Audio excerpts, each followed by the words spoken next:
It wasn't supposed to be anything more than a quiet morning in Brooklyn. Not for Mateo. Not for someone like him. The sun barely kissed the cracked pavement of East Flatbush when he slipped out of the cramped apartment he shared with his mother and two younger brothers. The August heat hadn't yet risen from the ground, but it simmered inside him, the quiet rage of being born where nobody chooses to look. He walked with headphones in his ears and silence in his eyes, dodging a trash bin tipped over from the night before. This was routine. This was life. Same buildings, same faces, same fights 2 floors down. Mateo wasn't angry anymore, at least, not in ways people would recognize.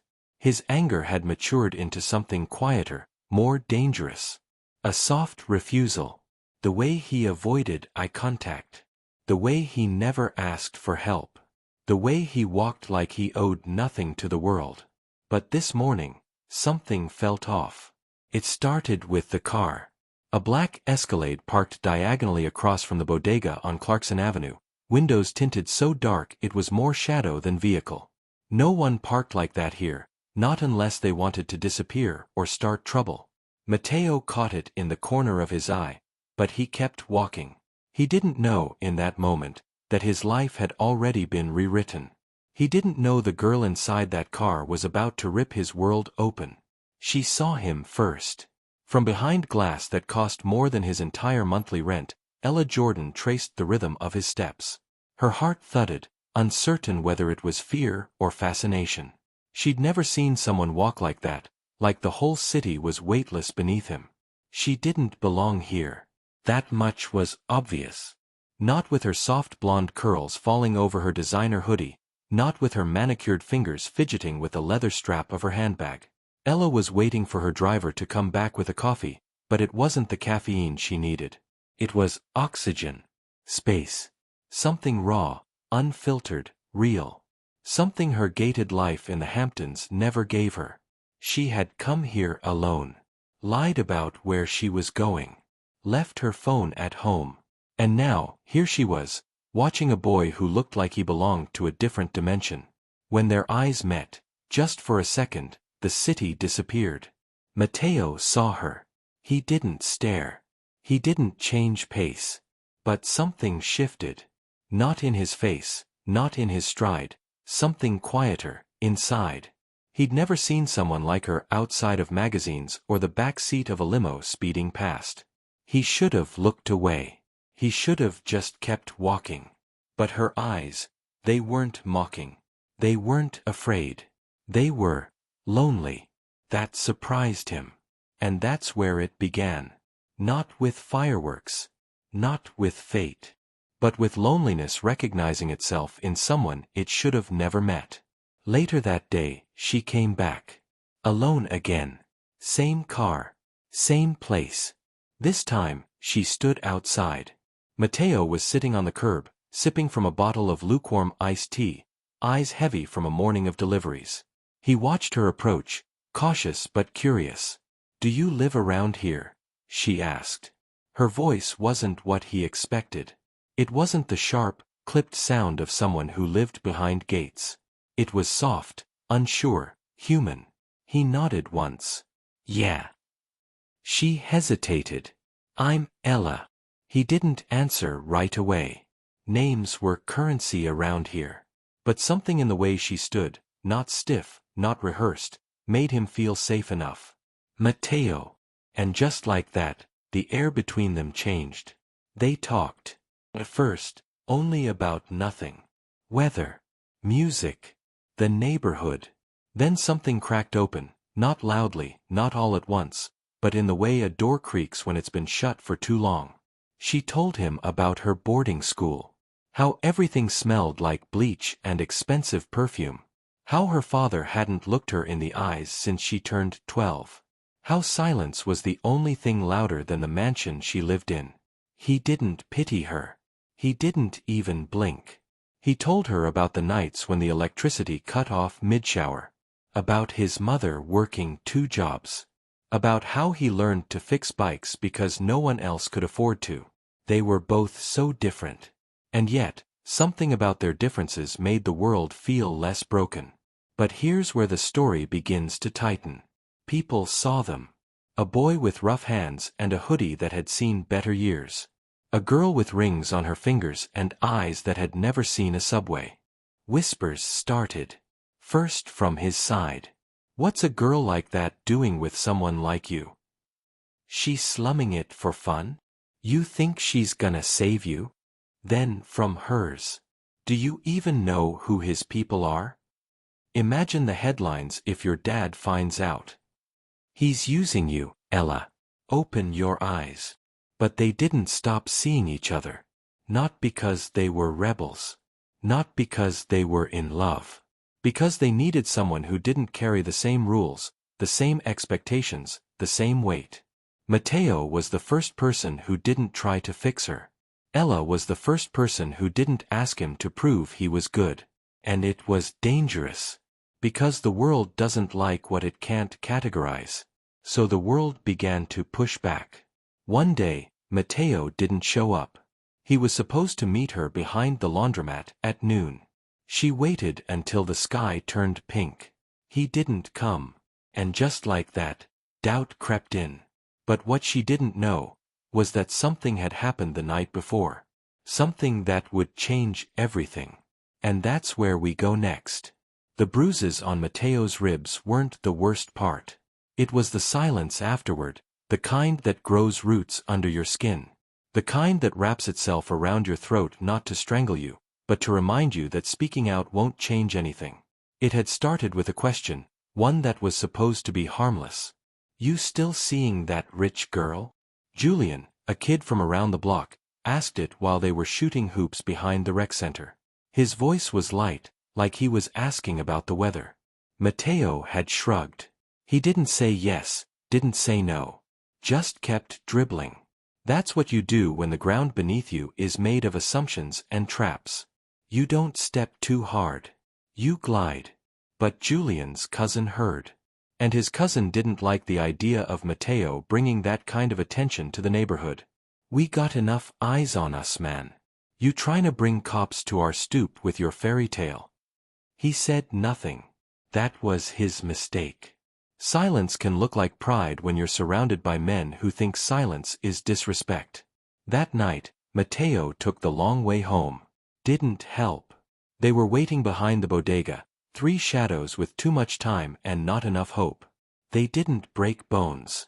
Just balance. By the time he got home, his shirt was torn and his breath tasted like iron.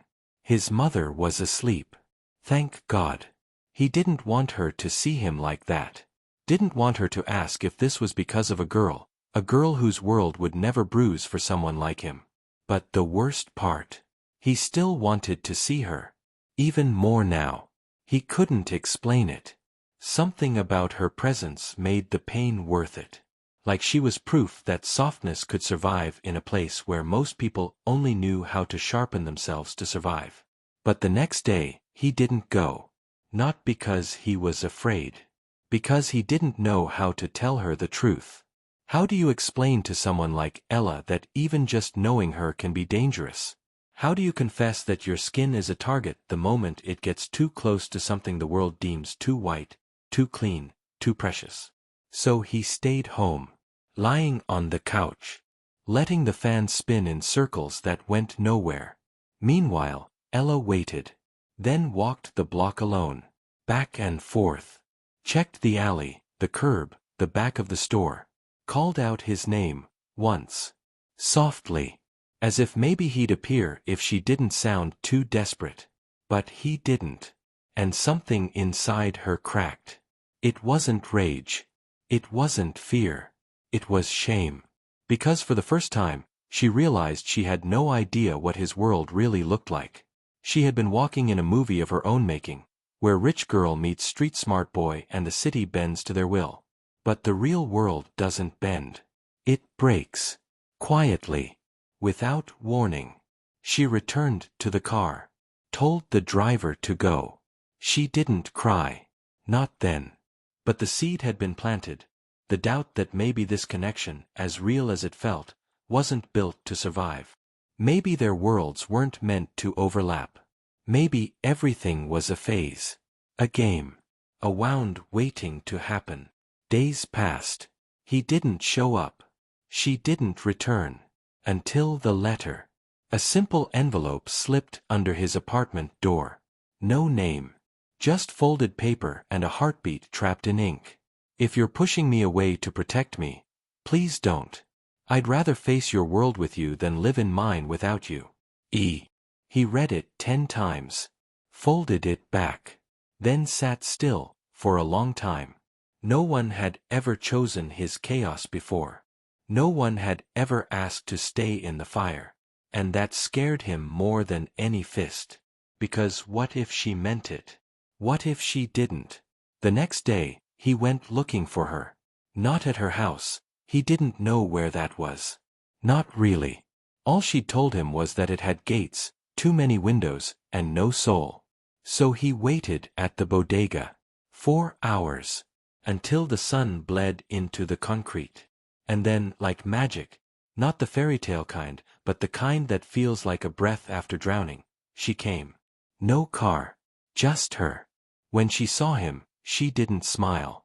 She ran. Not dramatically. Not like a movie. Just fast, and real, and desperate. He caught her halfway across the street. They stood in the middle of traffic like the world had stopped. Maybe it had. "I thought you were gone," she whispered, her voice breaking just enough to show she hadn't slept right in days. "I tried," he said. She stared at him, eyes wide.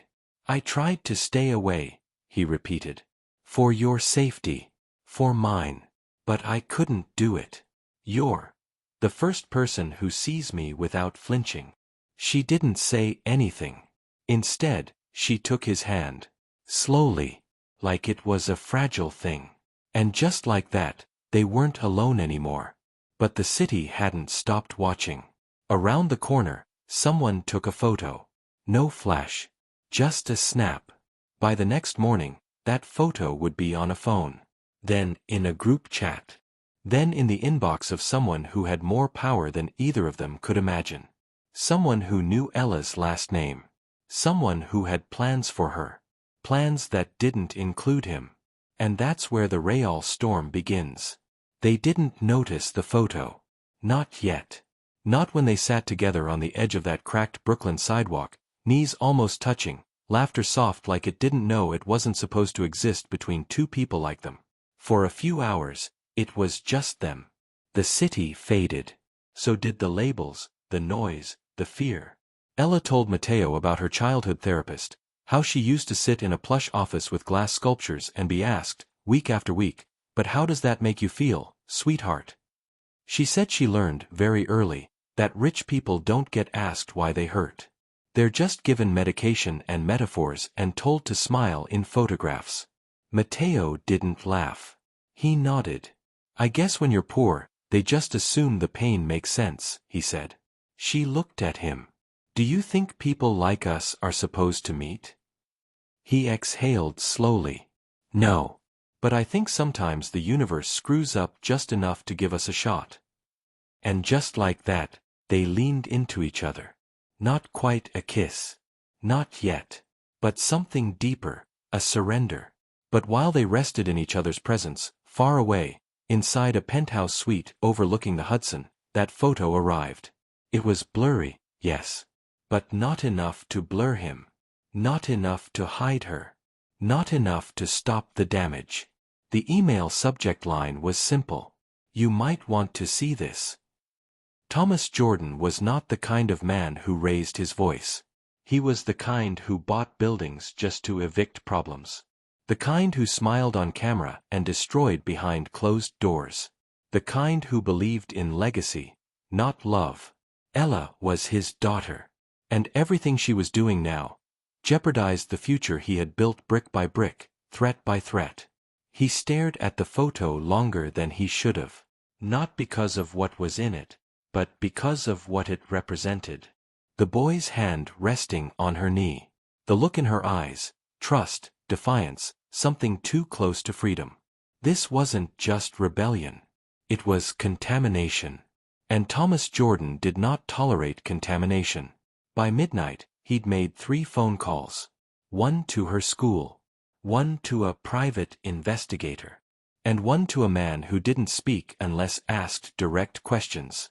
Within 24 hours, Mateo's name would be pulled from school records, tagged to public housing reports, and linked to 2 juvenile incidents that had long since disappeared from local files. By morning, the gears had begun to turn. But back in Brooklyn, they knew nothing. Ella had snuck out again. Mateo waited with 2 slices of dollar pizza and a can of soda he couldn't afford but bought anyway. "I brought you the worst dinner ever," he joked. She smiled like he'd handed her diamonds. They ate on the hood of an abandoned car, the stars drowned out by city haze. It was ordinary.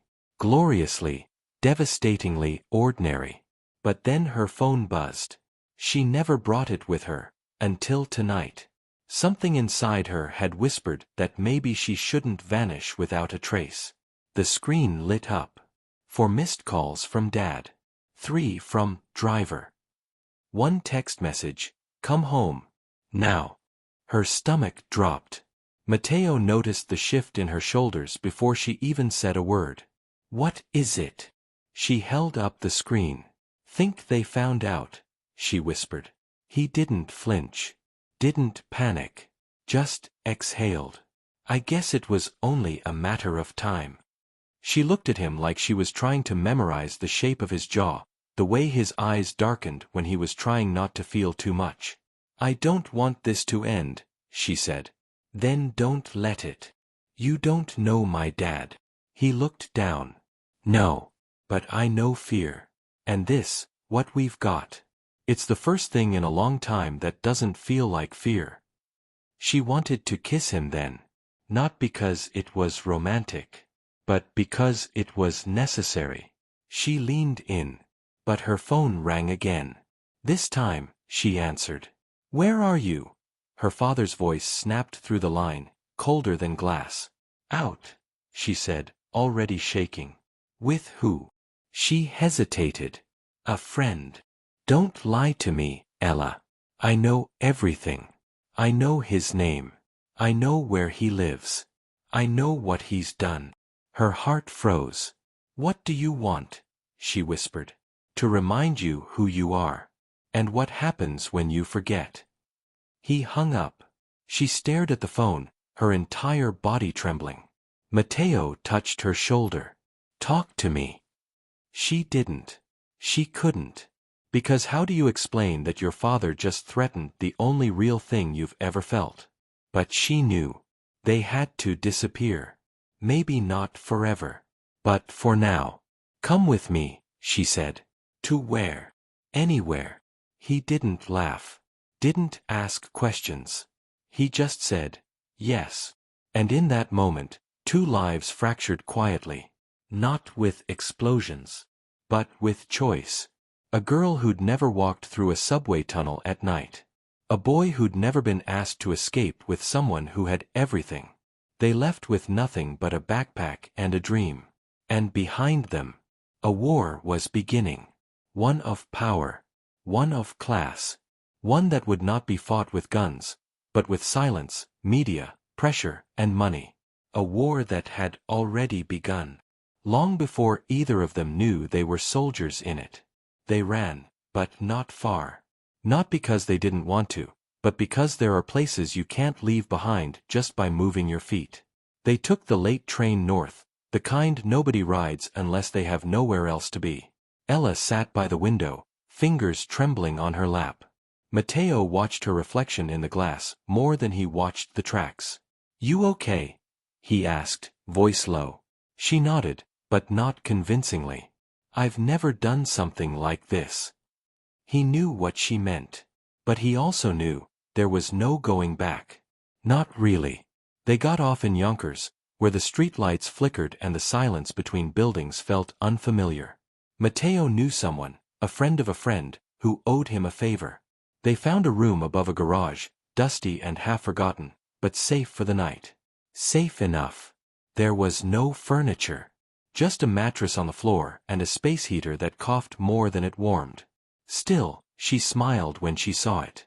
"This is kind of perfect," she whispered. And for a moment, it was. But silence follows love like a shadow, and in that silence, fear begins to grow. They lay there, side by side, eyes open to the dark ceiling. "What if he finds us?" she asked. "He will," Matteo replied. "Eventually." She turned to him. "Then why did you come?" "Because I'd rather face whatever's coming with you than wonder what we could have had." She didn't cry. She kissed him instead. Slow. Grateful. But kisses don't stop consequences. By morning, her face was on the news. Missing Heiress, 17, last seen in Brooklyn. The anchors used phrases like deep concern, potential abduction, public safety risk. They showed a yearbook photo of her smiling. They showed blurry footage of the two of them walking into the train station. Matteo's name wasn't mentioned, not yet. But his face. It was there. That was enough. The door to the garage rattled at noon. Matteo stood before it opened, jaw tight, fists ready. But it wasn't the police. It was Diego. Tall, lean, skin the color of burnt caramel, and eyes that always looked like they were 5 seconds from calling out your bullshit. "I saw the news," Diego said. "I figured you'd end up here." Ella stayed in the back, listening. "I didn't kidnap her," Matteo said before Diego could speak again. "I know that," Diego replied.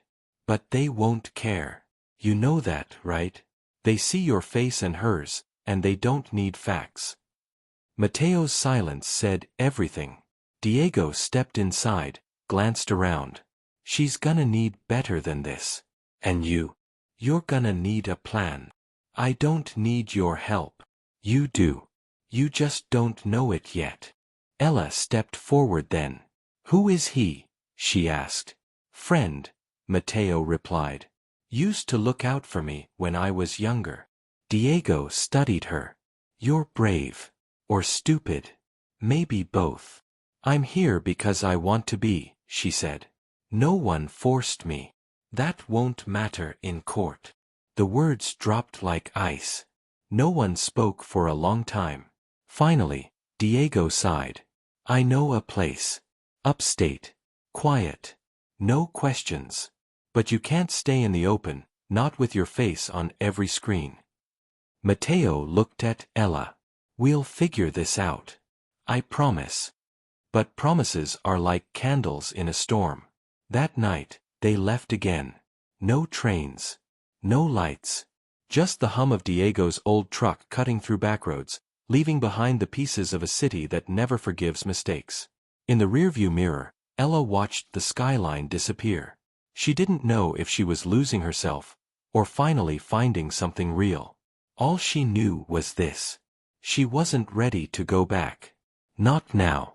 Not yet. The house was old, silent, and smelled like forgotten winters. Diego's contact, a woman named May, handed them a set of keys and a folded map. "You got heat, water, and quiet. Don't expect much else," she said before leaving without another word. They were alone. Really alone. No signals. No lights in nearby windows. No internet. No mirrors.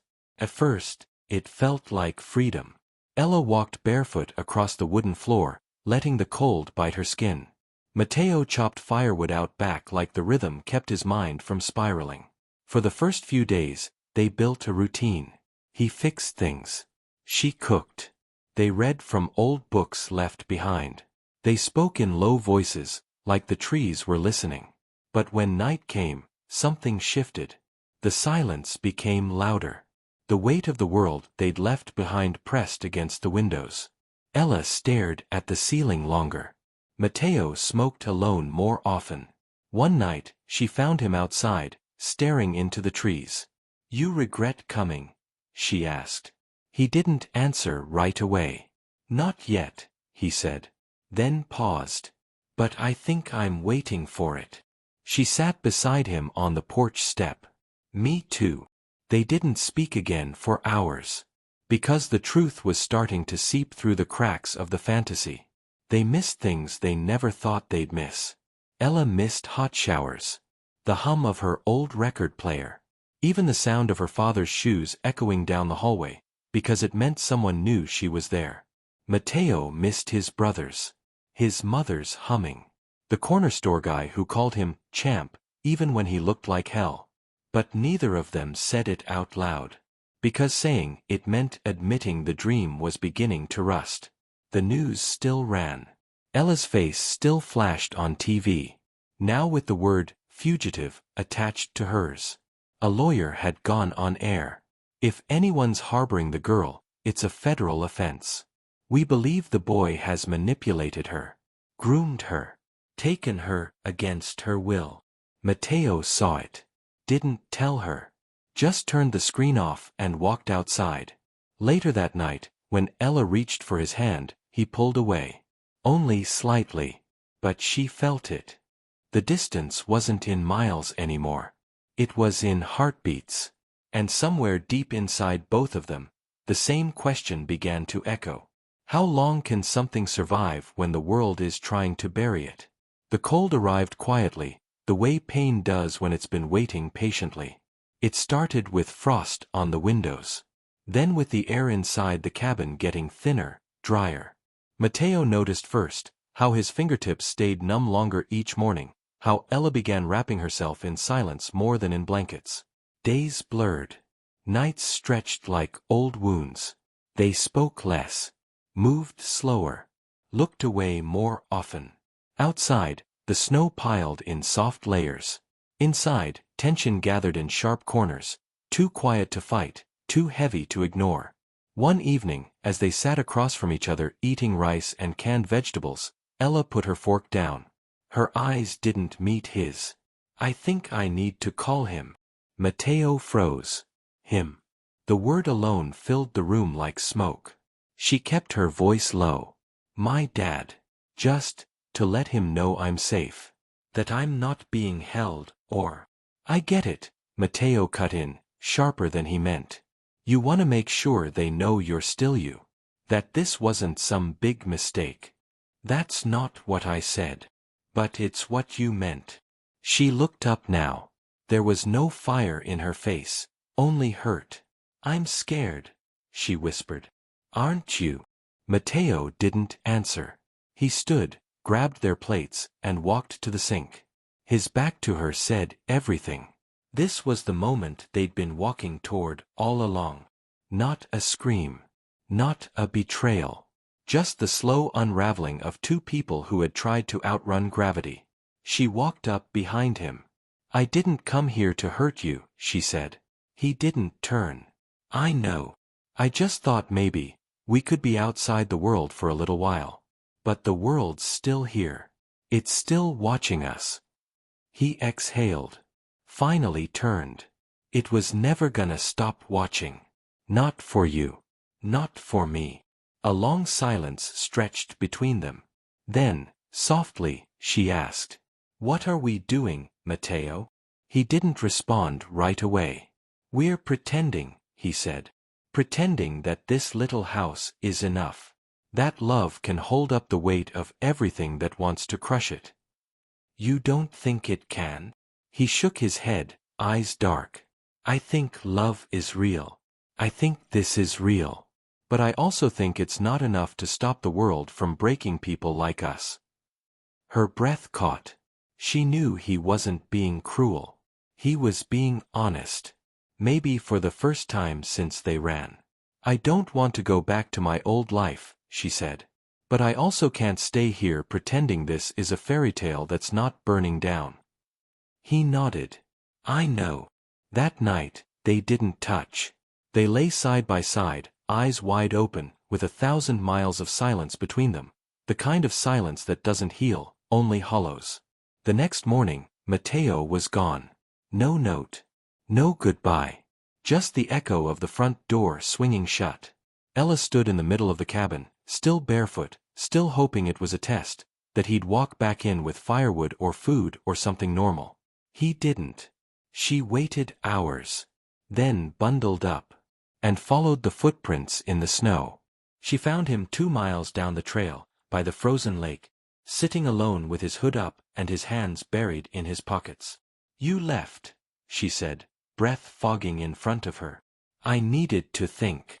Think what? If staying means losing you anyway, what's the point? She stepped forward. I'm not gone. Not yet, he replied. But I feel you slipping. Every day. And I don't blame you. I just don't know how to hold on to you without dragging you down with me. I'm not fragile. I know, he said. That's why I love you. It was the first time either of them said it. It didn't sound like a beginning. It sounded like a confession. Like truth aching to be released before it got swallowed forever. She sat beside him, her shoulder brushing his. Tears came slowly. Not loud. Just warm against the cold. I love you too, she whispered.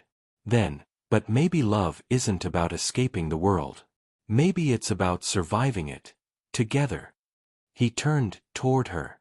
Eyes red. Voice cracked. Do you think the world will let us? She didn't answer. Because she didn't know. But in that moment, they were no longer pretending. There was no fantasy left. No dream to hide inside. Just two people. Two names. And a choice neither of them could make alone anymore. They walked back from the lake in silence, footprints side by side, slowly vanishing beneath the falling snow. When they reached the cabin, Ella spoke first. We can't stay here anymore. Matteo didn't argue. He just nodded. The fight had left them both days ago. What remained now was clarity, cold and honest. She sat at the small table and pulled out the folded map May had given them. Traced the lines with her finger. Paused. There's a police station 20 minutes away. He looked at her. You want to turn yourself in? No, she said. I want to tell the truth. Before someone else tells a version of it that buries you. He studied her face. Not the softness he had once admired, but the strength she had earned. Something in her eyes told him this wasn't surrender, it was her first real stand. I'll go with you, he said. No. You shouldn't be the one to walk in there with me. They already think you're the villain. I don't care what they think. I care, she said. Because I need them to listen. And if you're beside me, they'll only see noise. Not the truth. His chest tightened. She was right. And it broke him a little. They packed their things in silence. Just a backpack each, they hadn't come with more. Ella scribbled something on a sheet of paper and folded it once, carefully. Left it on the table. In case May ever came back. On the drive, neither spoke. The world outside moved slowly, trees dusted with white, skies the color of smoke, and the distant hum of civilization creeping back in. When they reached the edge of the town, Ella touched his arm. Drop me here. No. Matteo. He pulled over. She turned to him. If they ask questions about you, I'll answer them. But I'll answer them the right way. He looked at her, eyes glassy but sharp. And what if they don't care about the truth? Then I'll speak louder. She opened the door. Cold air rushed in. Will I see you again? He asked. I don't know, she said. But I hope so. Because what we had, it's real. Even if it ends here. He nodded, unable to speak. She kissed him, once. Soft. Final. And then she was gone. He sat there a long time, watching her disappear through the glass. Not crying. Not angry. Just still. The world had caught up. But for a moment, they had outrun it. And maybe that was enough. 3 weeks later, her name was cleared. News outlets corrected headlines. Runaway heiress returns voluntarily. Her father never spoke publicly. But sources said he was re-evaluating his relationship with the media. Matteo's name never came up again. Officially, he didn't exist in the story. Unofficially, he lived in every word she refused to retract. They never saw each other again. Not because they didn't want to, but because some loves aren't meant to be carried into the future, they're meant to shape it. Ella finished school. traveled, started working with at-risk youth in neighborhoods her father had once called dangerous. Mateo opened a bike shop with Diego's help. Nothing big, but steady, real. And sometimes, on quiet nights, they both thought of that frozen lake, of that kiss in the snow, of what it meant to love someone deeply, and let them go without bitterness. Somewhere, in two different corners of the same city, they both smiled. Because what they shared didn't need forever to be unforgettable. If you liked this story, subscribe to the channel. See you in the next video.